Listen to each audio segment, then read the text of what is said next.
If there's a disaster situation, often it's very dangerous for first responders to go in. If you had these robots go in, first you can make sure that it's safe for them.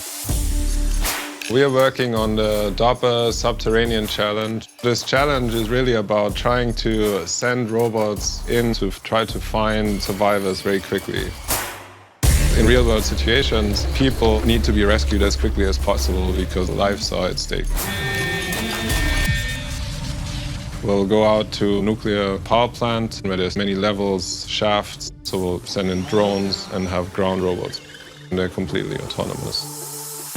We had 1 hour to explore a large area of several kilometers to try to find as many objects as we can. The robots can see visual objects and thermal cameras, and those are usually people, hot areas like vents and fire and gas, as well as Wi-Fi signals, because people often carry cell phones, and they also record audio to see if there's any voices. Over here! They build a 3D map of the whole area they've visited, as well as mark all the locations of where potential objects and dangers are.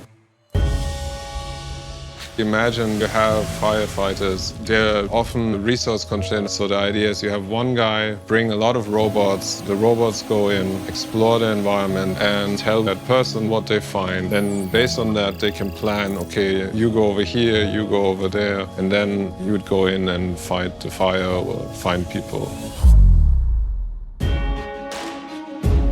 We are partnering with Microsoft to push the simulation capability to make these autonomous robots much more efficient, robust, and resilient. This will result in much quicker and safer rescues.